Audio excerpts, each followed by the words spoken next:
You are involved in a lawsuit, and one of the procedures you will be involved in is a deposition. Quite simply, a deposition is a question and answer session between you and the opposing attorney. In most circumstances, the deposition will be taken in your attorney's law office, perhaps in the conference room or library of the attorney's office. Sometimes the deposition is conducted in a neutral site. Even though the deposition might appear to be somewhat informal, it is anything but that. A good opposition attorney might attempt to be somewhat disarming, warm, and friendly to you. It is to the opposing attorney's advantage to make you feel comfortable, because that might catch you off guard. The thing that sets a deposition apart from a regular conversation or a friendly question and answer session is that this one is for the record, the court record. All rise. The district court is now in session. Honorable Sherry Dokes presiding. From having watched many television shows and movies, you're familiar with the formality of the courtroom. There is a judge, there are the opposing attorneys, the jury panel, and of course, the court reporter with the court reporting machine. This is a very sobering experience, one that not many citizens witness firsthand. The point I'm trying to make here is that the deposition you're about to give is just as sobering and formal as if the testimony were given in any courtroom.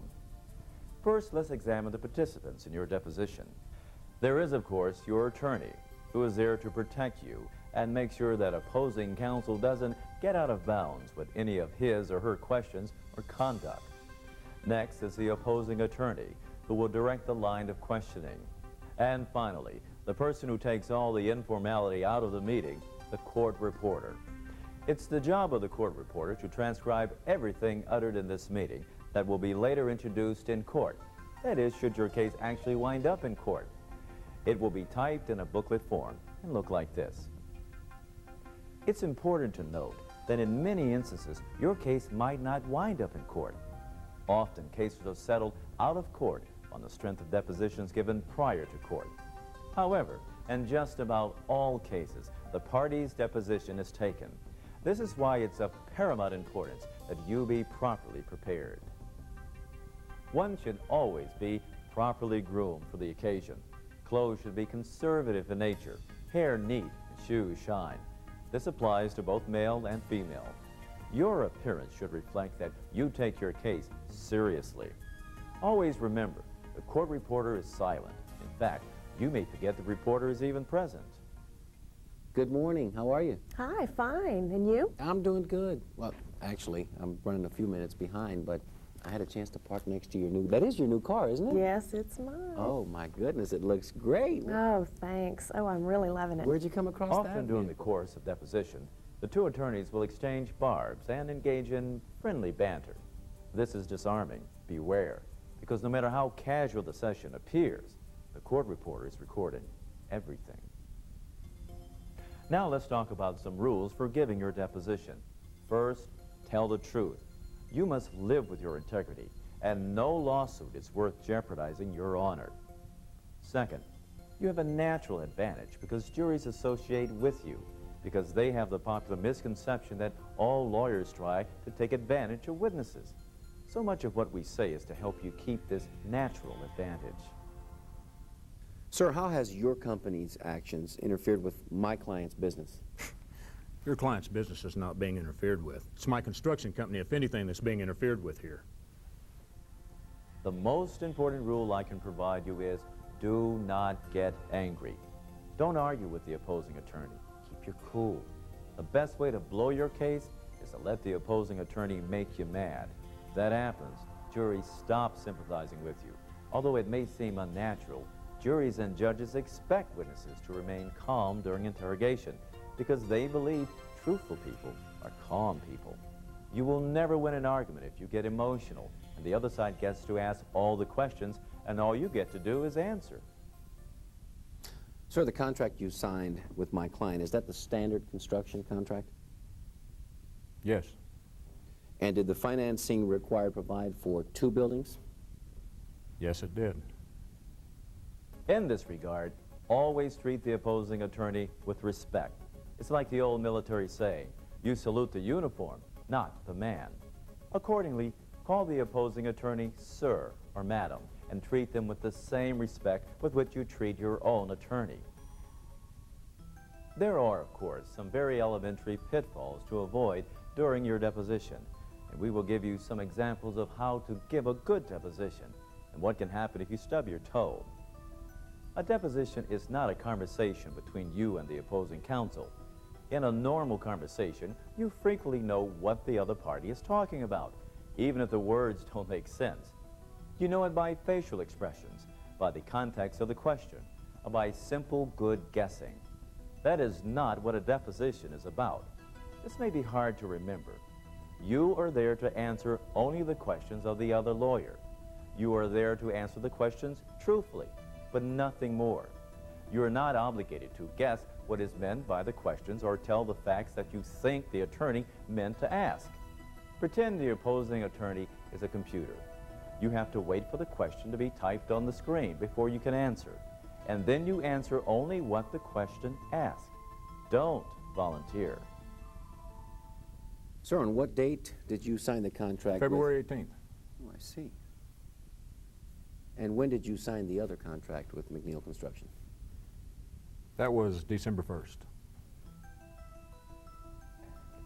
Never interrupt the question, even if you surmise the ending. In fact, a good rule to remember is to always wait until the question is completed.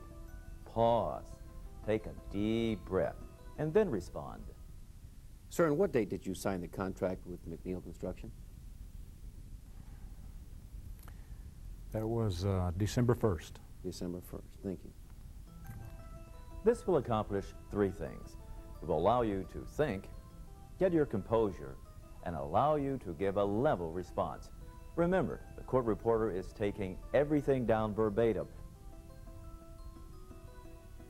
What we've talked about so far have been some of the mental preparations for your deposition. There are, however, some very basic preparations you should make. Now let's move into a deposition and explore some of the things we've talked about thus far. In this case, Mrs. Jones was driving her car toward an intersection. Halfway through the intersection, her car is hit. The opposing lawyer is taking Mrs. Jones' deposition and is attempting to show that she was at fault because she failed to properly watch as she entered the intersection. As you approached the intersection, was there anything that blocked your view? I had just pulled out the lighter for my cigarette and was tuning the radio when I saw the car. Oh, you were smoking? Yeah, I smoke a little, but I'm trying to quit. In fact, I was on my way to the doctor's. Oh, were you sick? I didn't say I was sick. Well, what was the name? I was completely over the flu. The doctor's name. And I had been off medication for 2 days. I wasn't drowsy the day of the wreck. Several bad things have just happened, and she may have blown her case. She got mad and she argued. Now the opposing attorney knows he can rattle her in front of the jury. She interrupted the question and guessed what he was asking. And most importantly, she volunteered information. Now let's take a closer look. First of all, what did the question ask? Was there anything that blocked your view of the intersection? I had just pulled out the lighter for my cigarette and was tuning the radio when I saw the car. Oh, you were smoking? Yeah, I smoke a little, but I'm trying to quit. In fact, I was on my way to the doctor's. Oh, were you sick? It didn't ask about smoking. It didn't ask about the radio. It didn't ask about doctors. And it didn't ask about illness. I didn't say I was sick. Well, what was the name? I was completely over the flu. The doctor's name. And I had been off medication for 2 days. I wasn't drowsy the day of the wreck. It did not ask about medication or the effect of medication, all of which was volunteered. Let's see how it should have been handled. Now, as you approached the intersection, was there anything that blocked your view? No, sir, there wasn't.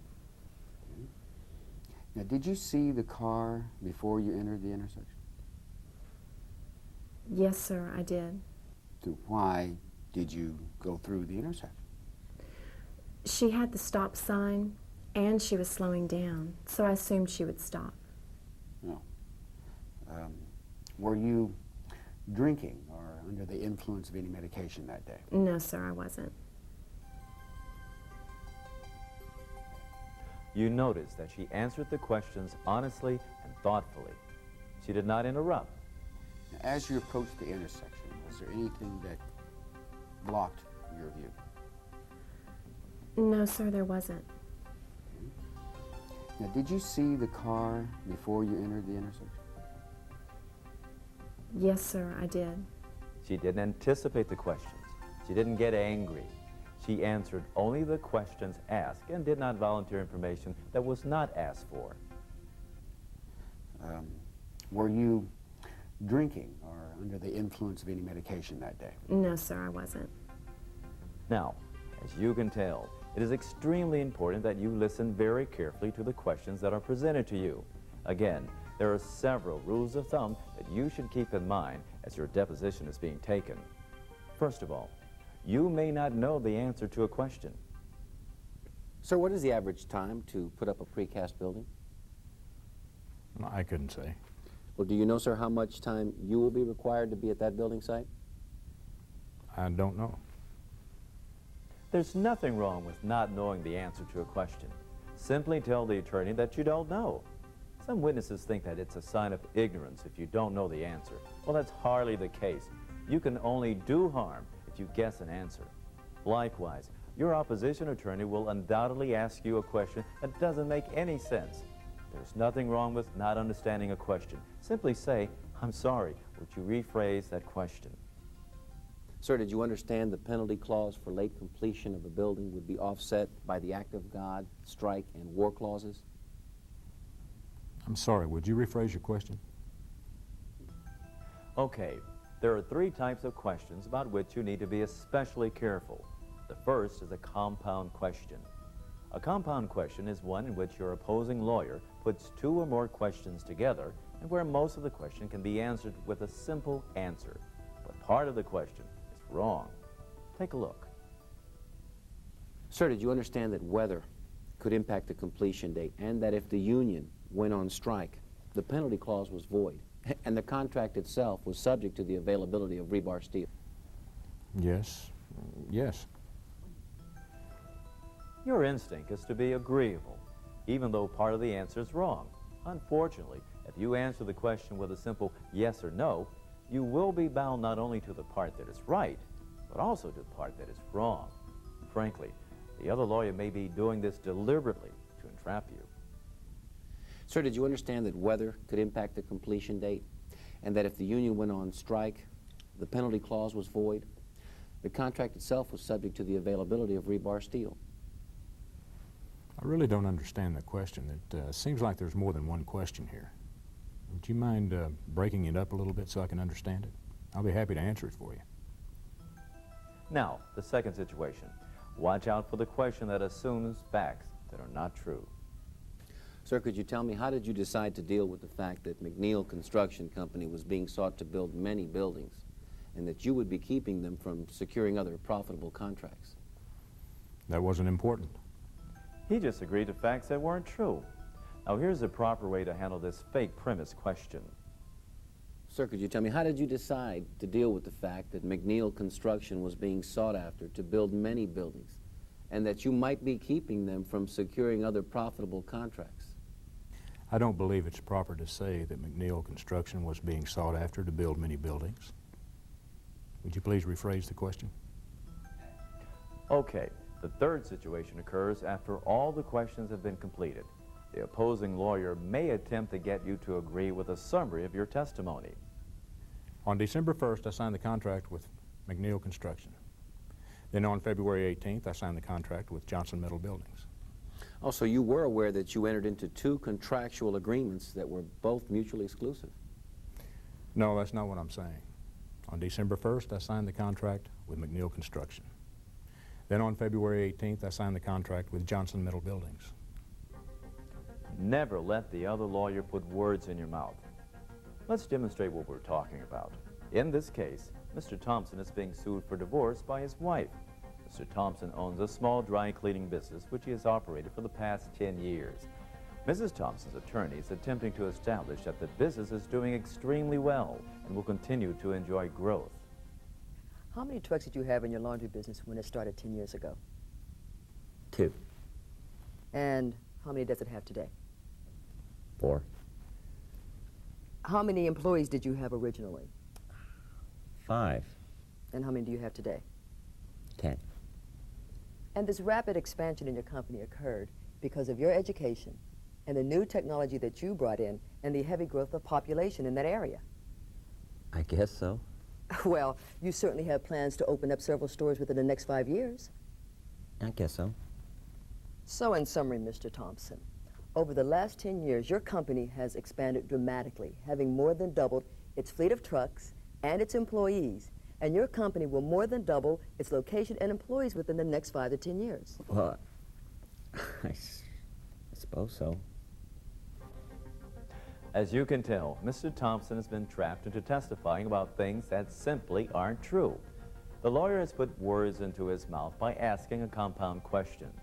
In addition, the lawyer asked a question that assumes facts that aren't true, namely that the business had rapidly expanded. And this rapid expansion in your company occurred because of your education and the new technology that you brought in and the heavy growth of population in that area. I guess so. Well, you certainly have plans to open up several stores within the next 5 years. I guess so. So in summary, Mr. Thompson, over the last 10 years, your company has expanded dramatically, having more than doubled its fleet of trucks and its employees, and your company will more than double its location and employees within the next 5 to 10 years. Well, I suppose so. How should you avoid these traps? Let's watch. How many trucks did you have in your laundry business when it started 10 years ago? 2, How many does it have today? 4, And how many employees did you have originally? 5, And how many do you have today? 10.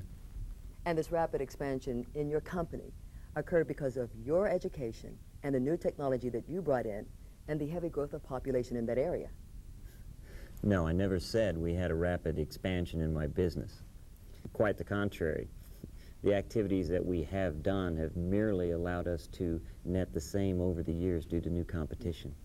Oh, I see. Well, you do intend to double your location and employees within the next 5 years. No, ma'am. Are you denying that's what you told your wife? I told her that certain expansion would be necessary in the future to allow us to hold on to our current margin. So in summary, Mr. Thompson, over the last years, your company has expanded dramatically, having more than doubled in fleet of trucks and employees. And your company plans to more than double itself again in location and employees within the next 5 years. No. My company's expansion in the past have been merely to meet the demands of new competitors and their technology.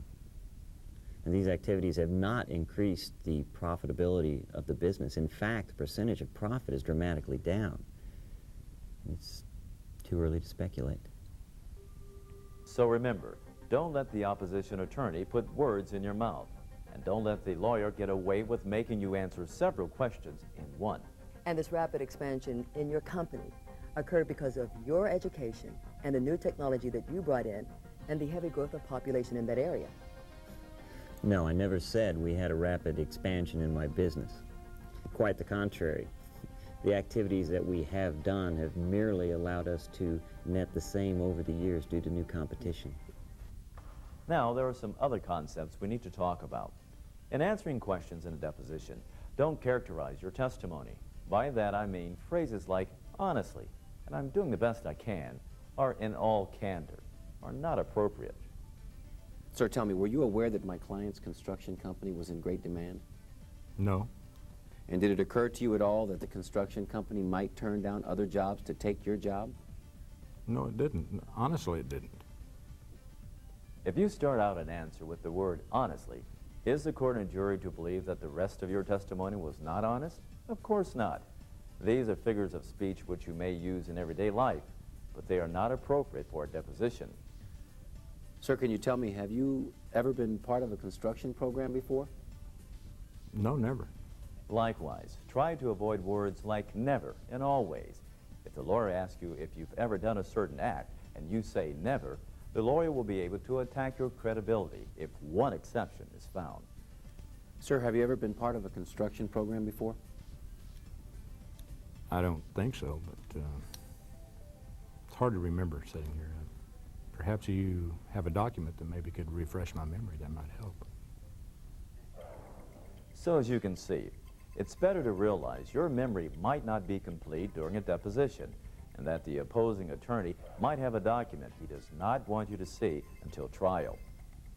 At some point, the lawyer will ask you a question that requires you to tell him everything you know about a certain subject, or to tell everything you remember about a certain conversation or an event. What's the lawyer trying to do here? First of all, they're trying to get your full story. But equally important, the lawyer is trying to freeze your testimony so you will look like if you remember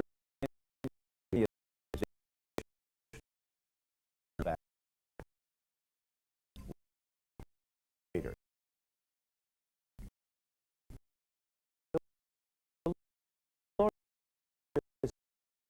Trying to put a box around your testimony. Let's give an example of what we're talking about. In this case, Mrs. Smith was injured, and the lawyer is attempting to freeze her story about her injuries. Now, Mrs. Smith, please tell us everything that hurt after the accident. My back hurt, and still hurts to this day. Which part of your back? The middle and lower level. Well, what type of pain are you dealing with? Sharp pain, like a knife. Is there anything else that bothered you? I scratched up my left leg. Anything else? I had some bruises on my feet. Anything else? No, that's it. In reality, within 24 hours of this event, Mrs. Smith began having severe headaches that lasted for several months.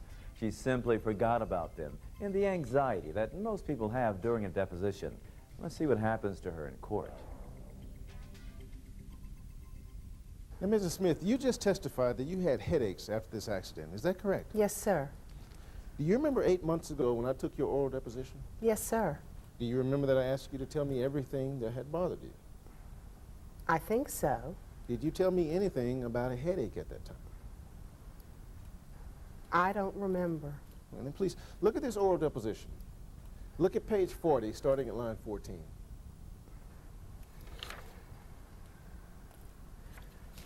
I don't see it. Were you sworn to tell the truth at that time? Yes, sir. Did you tell the truth at that time? Well, yes. Well, do you agree with me that your recollection of the accident was better 8 months ago than it is today? I guess so. Well, then which sworn testimony do you want this jury to believe? Today's or 8 months ago? The witness had forgotten about the headaches because the most painful part of her injury was her back. Now the jury may not believe anything she says. Let's take a look at a way to truthfully handle one of these tell me everything type questions. Now, Mrs. Smith, please tell us everything that hurt after the accident. My back hurt. Okay. What part of your back? The middle and lower level. Well, what type of pain are you dealing with? Sharp pain, like a knife. Anything else bother you? Yes, I scratched up my left leg, and I had some bruises on my feet. Anything else? Mr. Scott, I'm sure there were other things that bothered me. It's very difficult to sit here today and try to remember everything that happened 11 months ago. But you think that's all? Like I said, I'm sure there were other things that bothered me. If you have some documents or even a medical record that might refresh my memory, I'd be happy to try and recall other problems. Okay. Well, thank you very much. As you can see, Mrs. Smith avoided closing the box. And when she honestly remembered additional facts, she did not give a false impression of lying. Let's review some of the rules we've talked about today. Tell the truth. Don't volunteer. Don't argue or get mad. Treat the lawyer with respect. Listen carefully to the question. Pause and answer only the question that was asked. Look out for those trick questions. If it contains more than one question or false statements, make the lawyer break it down. Don't let the other attorney put words in your mouth. Finally, don't let them close the box on your testimony. There you go. Just remember these rules, and you'll do fine. See you later.